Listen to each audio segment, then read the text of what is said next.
Alright, what's up guys? It's more Road to Oceanics, and it's a bumpy road. It's really, really bumpy. So I went to my first OTS of the season, because I can only go on Sundays because of work at the moment. It was the Top Deck Games one. It only had about 20 odd people. It was decently small. And it went absolutely atrociously. It was probably just the worst showing of the deck yet. Like, I've been playing this deck since it came out. About twice a week I go, so I get about 7 to 8 games in. And on average, if not pretty much other than week 1, I've been in the top 3 of every locals playing roughly this variation. Because I hopped off King of the Swamp pretty early, and I had my build with the Shadol stuff and like the Cartesians and that like that decently early, I think. And then like even when like Frixel and that came out, still like top 3 at the locals when I played this deck. Like I think there was like a locals where I played something else and didn't do too well, and it was like whatever, right? But every duel after the first week of playing this, every locals, I think I was top 3. If not, I think I won a couple as well. I got first at a couple of them as well, right? So this was just the worst showing of the deck. And I'll talk about it later, but we'll get into the deck profile real quick so you can see what I took to the event. Which isn't too far off what you guys already know, really, right? But it's 3 Firmina, like standard Dracotal stuff of just 3 Firmina, 3 Lucais, 3 Malulu. This thing comes up not as often as you think. I barely opened this guy, ever. 2 Pan. Where'd my...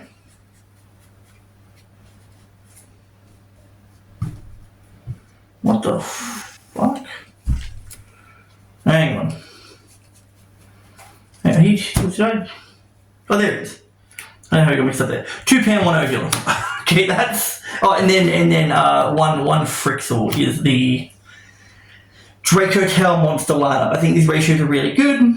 There's never really a want for more. Maybe if I don't play Shadol, Urgula goes to 2, so I have more back row hate. But even then, it's like you can play through a lot of back row unless it's kind of crazy back row. I think the best way to do it sometimes, because like if a D barrier to get Urgula to grave, you're fusing anyway, right? So it's like whatever.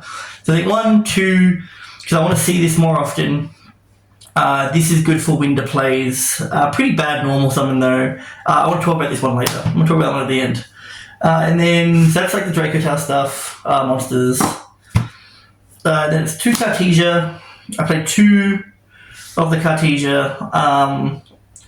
Just so then, if I did open it, Fusion Deployment would always be able to get something from the deck, right? Normal summoning is fine, but I'm a Lucais supremacist. Like I like normal summoning Lucais over anything else, because Cartesia's a massive bait for imperm and stuff, and then you don't really get to do anything. But if with deployment I can treat Lucais like Aruba in the branded deck, where I can then dodge imperm on the Lucais, or I can dodge it on the Arthurline.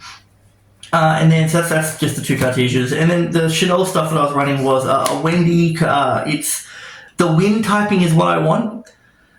So then I can go into App Cologne off of the Shadol Fusion. But it also summons from the deck, which is nice because then it can get your beast into rotation. Because along with the traps, being able to draw potentially 4 times almost every turn, it's just way too good of advantage, right? Like going into turn 3 with a full board and 7 cards in hand is just too much. Dragon, because it's back row hate, and Hedgehog, because it adds rather than dumps. I know people played Squamata. I know a lot of people are off this build, but if people played Squamata to dump beast, I'd rather add the beast to hand, so then I have the materials in hand. That's just shit all stuff. And then the hand traps were 2 Ash, 2 Vela, 2 Bell, and 2 Ogre with 1 Fool Loss. So 1 Fool Loss in the main, because I hate seeing this thing going first. I think it's such a mess around if you open too many of these. And it's just like, oh, but you can just use it as a body from hand for Arthurline to add back other stuff.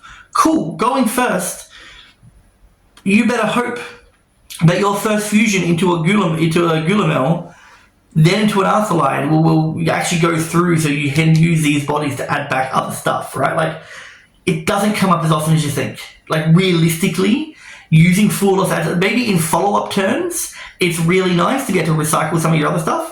But I have the same issue with this as I have with Frixel, is that if you get to a point where Full Loss or any more Charming going to the graveyard for Arthurline to add back an extra body, you should already be winning, right? You should already be in the lead to even get that far. And then also, I know it's a lot of 2-ofs, but you draw a fair bit. Only one of these cards can be done more than once per turn, bar the Full Loss, but Full Loss has a worse restriction of the empty board state. But the Ogre isn't too bad. I'll talk about this as well. We'll talk about the Ogre in a second. Because Ogre was like a last minute thing. Because I have this weird math in my head when I deck build. When it comes down to my numbers. Because this is 45. This is 45. And so I feel like decks with big engines, you'd want to, I think that you should play 2-ofs of your hand traps unless the format is super like niche and only like, Ash is just super, super good. So you want to see it because it can just stop your opponent's turn. It's just that we're not in those formats, right? You want a varied amount of hand traps across multiple turns to stop any XYZ thing that they're doing. And so if you've got a big engine deck, I would argue running 2-ofs of your hand traps just utilizes deck space better. And I know that I've gone to 45, that's for a reason. But yeah, just utilizes deck space better in my mind. Rather than having 3 Ash, 3 Veiler. 3 Veiler is fine, but 3 Ash, 3 Bell, 3 Nib, we can only use one of them. And it's like you might get 2 stuck in hand, you might even not get to use the Nib, maybe your Ash gets negated, and you just got another Ash in hand. It kind of sucks, right? I'm not going to say you never draw the only 2 Ash you have, but sometimes you just draw a whole bunch of hand traps in your starter, and you get to use all of them, right? Which is really, really good. Spells, standard 3 Ketu, 3 Rahu, and then I also run 3 Shadow Fusion. So this is great going second, and I feel like it's good in the main because it increases your wins on die roll losses, because it's another way to fuse and put your Dracotail cards in the graveyard, depending on what you play. So in this case, Frixel for Construct, Pan for Wendigo, and Malulu for Winder. Winder's a little hard because then it locks you into one more special summon, but it can also stop your opponent from continuing as well, which isn't too bad, right? Like, Winder's just good. But it was mainly, in my mind at the start, putting it in because people were running Canine more. It's also really good in the mirror, right? So that would end on an extra deck body, which means you could Shadow Fusion and continue to pop the Pan, if you had to use Pan, you could pop the Ripper with Pan, and then do that stuff as well. You know what I mean? So that's why that was so good. It didn't do as much in the long run, but it was still doing really well when I lost die rolls. And then also, it's just a good card to side out when you're going first, because I feel like siding in this deck is hard because the engine is so big. Hand traps are pretty decent, so if you want something specific, I feel like you're really hunting for stuff to take out of the side. Or to side out. And then some other ones is just fusion deployments, which, like I've already explained, and then 2 cyclones, because I hate back row. I think that this has won me so many games over the last year and a half, 2 years. Because even a 1-for-1 of getting rid of an imperm is just nuts, because sometimes that imperm as Chainlink 5 is enough to just rip your entire turn apart and then you can't win. But you just cosmic it straight away. You just get to keep playing for free, and you already know kind of how to get through everything else, right? Because no hand trap deals with back row ever, except for right now in the mirror, where you ash one of their traps, right? We want ash one of the Dragotail traps. Nothing deals with traps like imperms and stuff like that. It just doesn't work, right? So Cyclonic to me has always been really, really good. Yeah, and then I played all 3 traps in the main. I like them. I think they're really, really good cards. The draw, they can be ashed and belled. This deck is super, super fair because everything can really be interacted with to some degree, where it's just I just don't get to end on as much, which is what decks should be. But these cards are very, very cool. I like the way that written. I like what they do. It's all super, super unique with the way that it works. And then also, once again, it gives your opponent the ability to actually play around it or play through it or whatever like that with the hand traps. Extra deck, we only run 2 Arthurline and 1 Gulamel. The only time in the last friggin' 2 months or whatever that I've ever wanted a 3rd Arthurline is when my Arthurline gets banished face down. Because the traps can recycle him, right? So, yeah, Arthurline being banished face down sucks, and that's the only time I've ever really gone like, oh, actually, I probably need a 3rd, but it's also just not really worth it. There's only 1 Gulamel. It's one of those things where it's just like, he just kind of comes back and then gets banished. You can shuffle back a Gulamel. But if you're getting to the point where you need to shuffle back a Gulamel because you need another one, you should have already won, right? Or already lost. But realistically, like those scenarios just never come up where you need a second Gulamel because you should already be in a pretty commanding lead. Like if you're getting to a simplified board state, you're going to be winning off of your traps. You're not going to be winning off of your Gulamel target pop.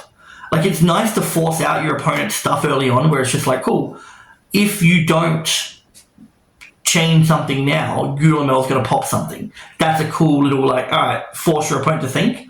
But realistically, if you're on turn 5, 6, 7, it's not Gulamel. It's the resetting of all 3 traps over and over and over again. The only issue is that you do start running out of spells, which when you're recycling all the traps, but we're talking turns and turns, right? Like, well, if you use both spells each time that you play and you get them all off or whatever, like you just use them in general, you're getting to turn 6. Right? You should be winning by turn 6. If you're not, you made a mistake. Shadow stuff.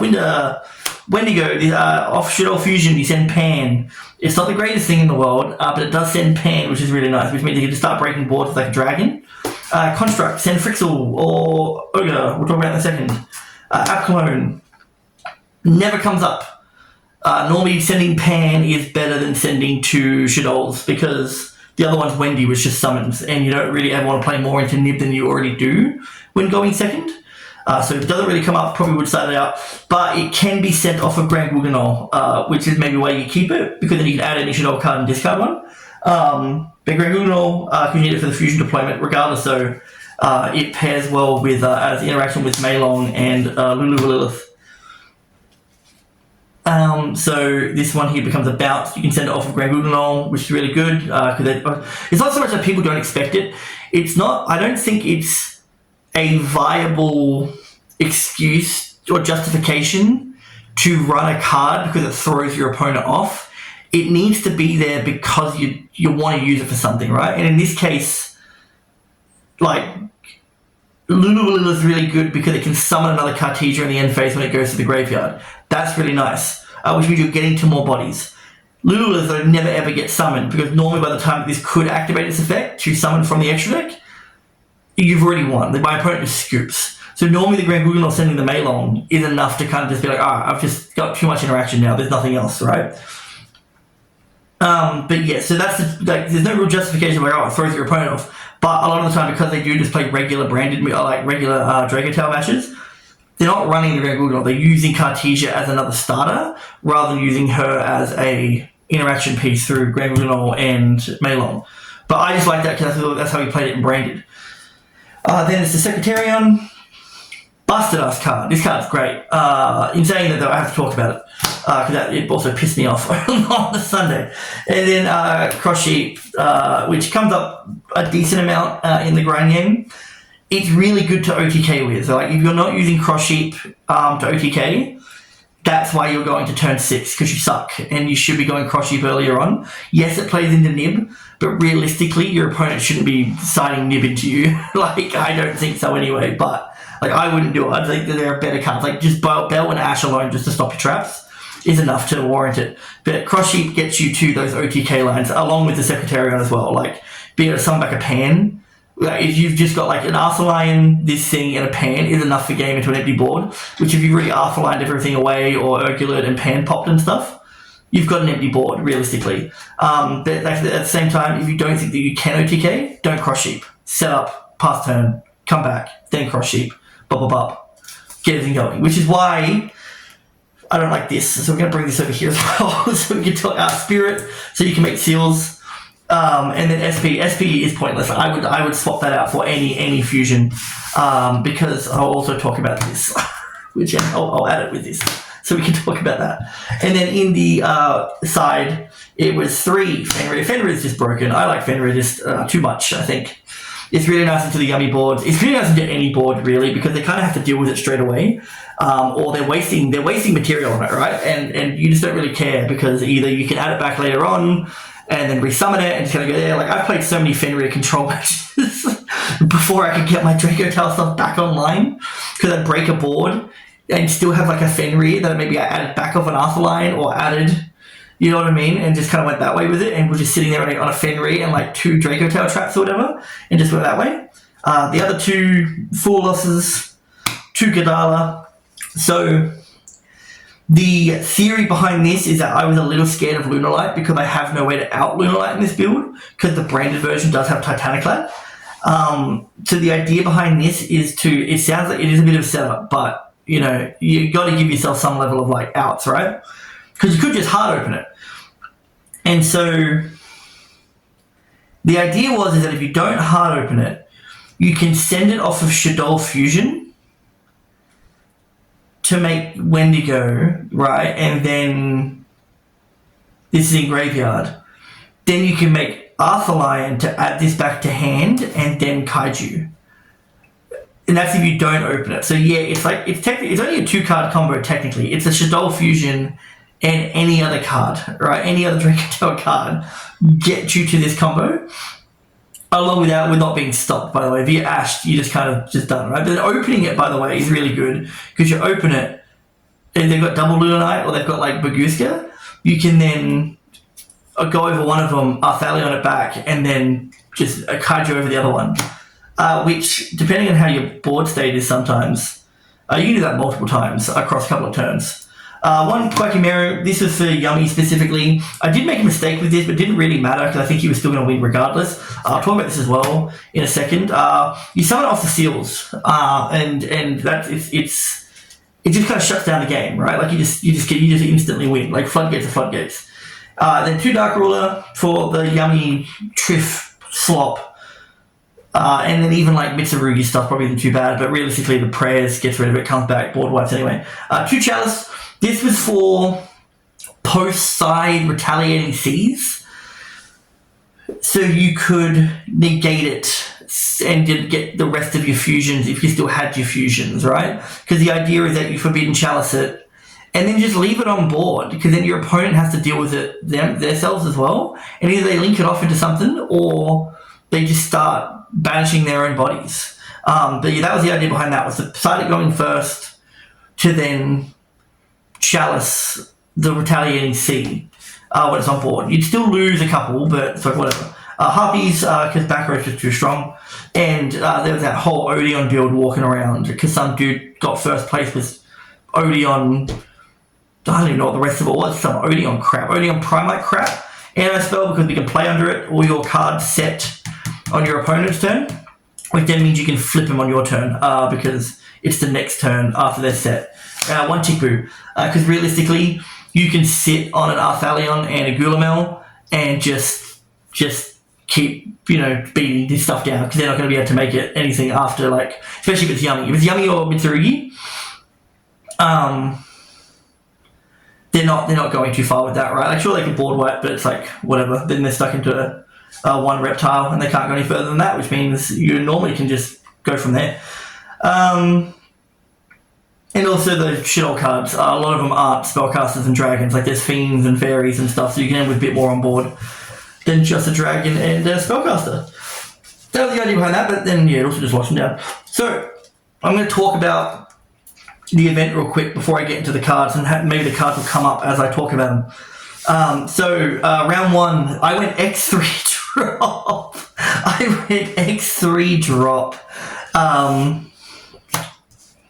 Yeah, I went X3 drop. It was probably the worst showing of the deck ever, so we'll talk about it. I remember it pretty well. So round 1 was against, it was Diabellstar Orcust, right? So the whole idea was that you send cards off of the witch stuff. to then be able to like activate all your Orca stuff, right? Be able to banish Orca stuff. So he went first.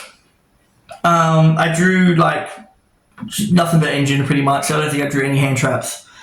He ends on like Babble, a 2-material ding. His graveyard was set up, and he had like the Link 5 that like banishes one and takes control of one. And he also had something called, it was like Sirius N5000 or something. It's some dark machine that can pop one on your opponent's field if a Link monster has activated its effect this turn, right? And so I started playing, so I go back and forth. I did make a mistake in this game, which probably cost me it because I was down a Cartesia.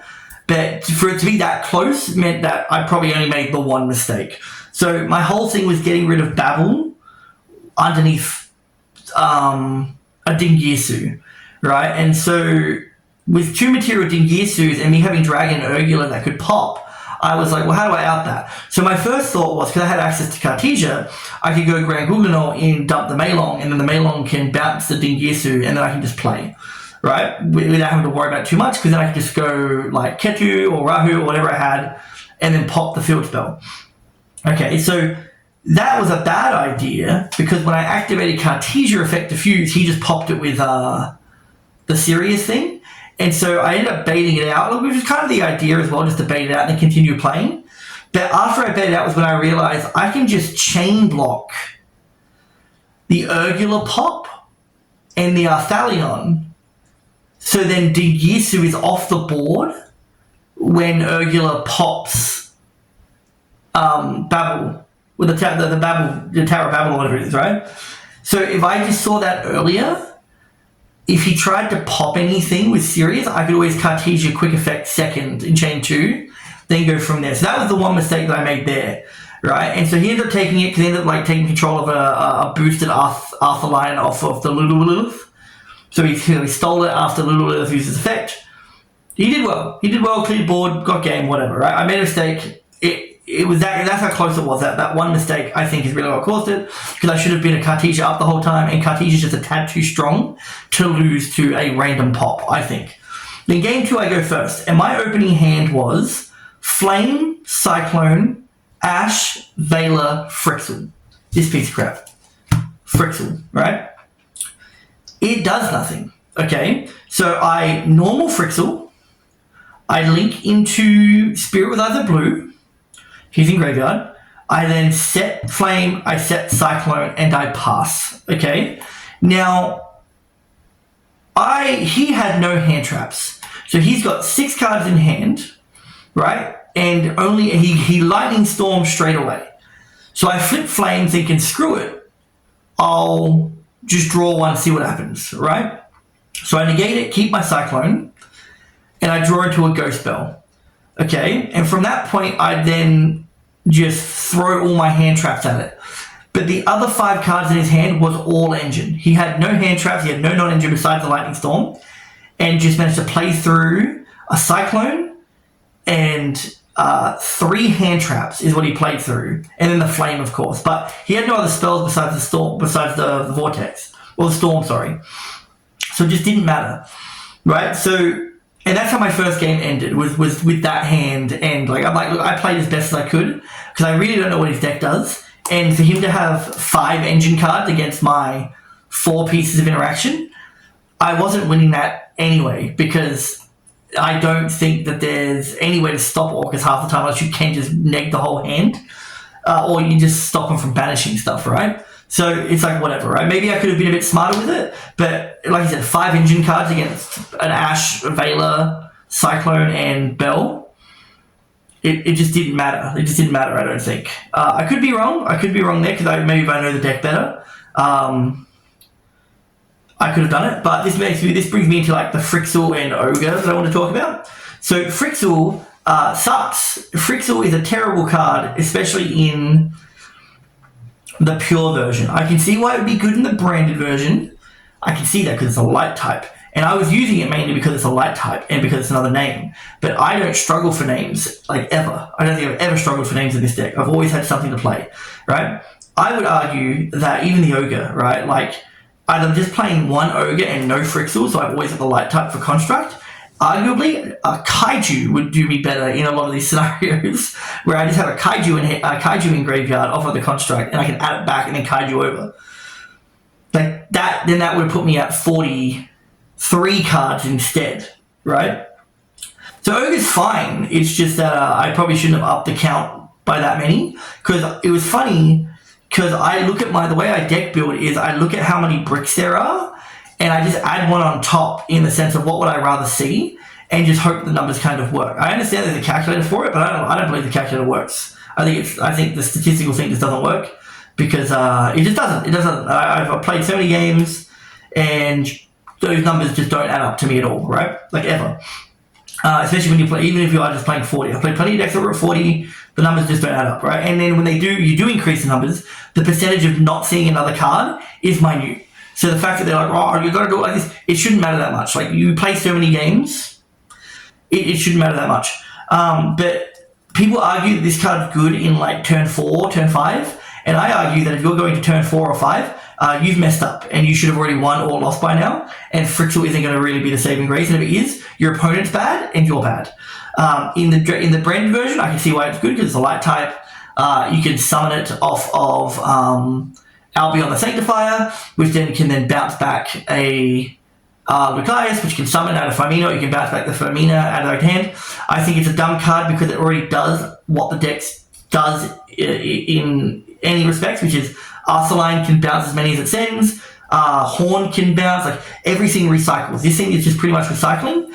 But in any situation where you want this, you've got everything else that you already need to win, and Frixel is not going to be the thing that makes you win ever. Right? Like, if you're sitting there going, oh, but my Firmina's stuck in graveyard, you've already messed up, and Frixel doesn't help you, because in what world is your Firmina in graveyard and Frixel anywhere near you that you haven't already like gotten through, like a Lucaris or anything like that? Like, you would need, like, Pan and Urgula are more important to you to get in the graveyard than Frixel is.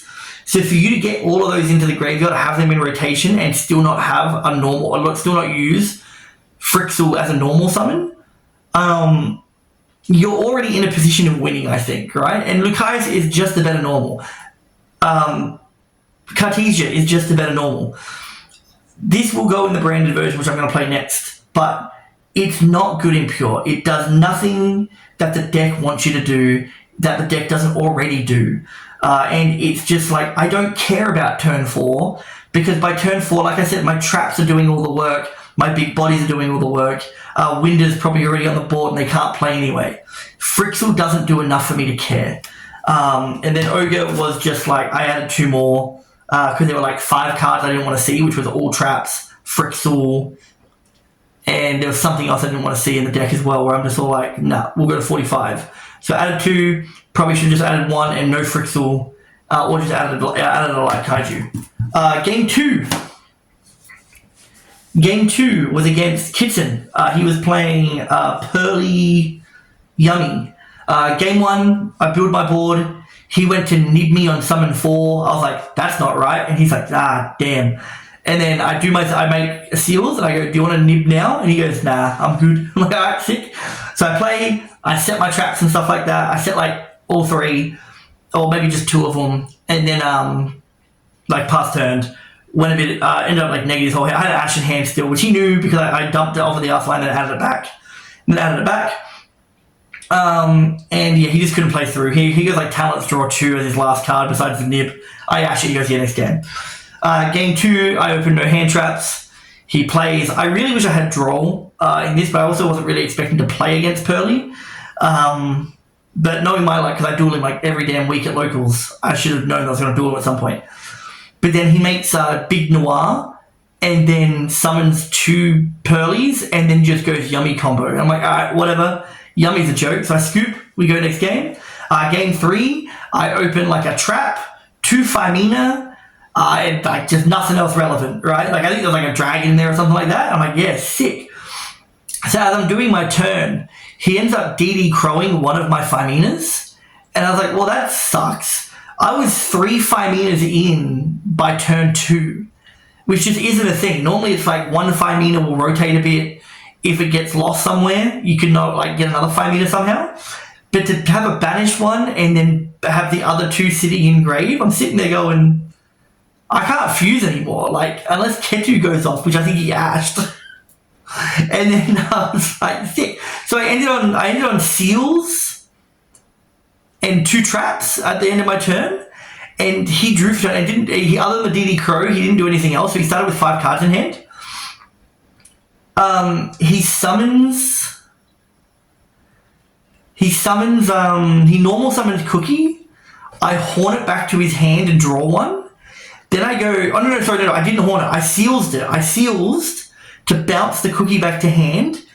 Then I go seals effect to then summon the Kwakumeru Dragon because I'm like, yeah, good luck special summoning anything. And he ashes it. And I was like, sick, because that's my only play. Bar the 2 traps, my only play. So we keep going. And his hand mustn't have been that great, but he ended up like doing a little bit of damage. I bounced the Pearl Lily back to his hand because I didn't want him to have access to Pearly as well as Yummy. So we ended on like a Link 1 and a Synchro and just attacked for a little bit and then passed. And then my top deck, and I had like a Gulamel I think still on board, so maybe he didn't attack. But then I top decked Kwakumeru Dragon.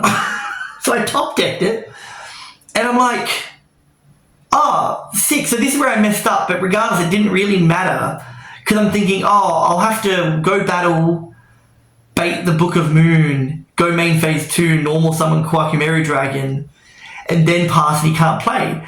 But stupid me forgot that all the Yummy Synchros are light as well, so I should have just normaled it in main phase 1, gone to battle, swung over a bunch of stuff, then just passed back. But then with that, I just kind of scooped and said, whatever, like I'm not winning this, because he still had the Pearl Lily in hand. And I was like, and he's all like, and 2 of the Pearly extra deck monsters aren't darks. They're water and wind. Plump and Beauty are water and wind. And I was like, so I was losing regardless, because Pearl Lily just gets you everything that you want anyway. And then he just outs the Kwakumeru, and then I lose anyway. So I was like, alright, whatever. So now I'm X2, right? So that's what happened there with that. And then I'm X2 and I go into round 3 where I get paired up. As always, I get paired up into Kainu, who I'm assuming was playing Pure Mitsu because I didn't see any other cards. So I go full combo. I end on like Seals, Gulamel. I think there's a Cartesia there. It was like Seals, Gulamel, Cartesia, 3 traps. No non-engine in hand. It was just what was on the board. Right? He starts playing. If they can get Ritual back to hand and you don't have 2 ways to stop Ritual, like you need 2 ways to stop Ritual. Right? I should have, I think I stinged it at one point. I think I went sting on it at one point. I negated it, and then we went to add it back with Kusanagi. I stinged it, and then he still managed to get another copy of it to hand, and then Ritual the board wipe anyway. But in the middle of his turn, he just goes Super Poly into Secretarion Dragon. And I'm like, what the fuck? What do you mean? He used my monsters to go into Secretarion Dragon and then continues playing like, brother, you've got it. This is game 1. I have no out to a Secretarion. Even though it was a little bit smaller, but it's not the fact that I'm dealing with a Secretarion where I can't do anything on the board. I'm dealing with a board wipe and probably an Omni Negate too. Like, what are you talking about? I'm not breaking through that on turn 3 with like very little good stuff in hand.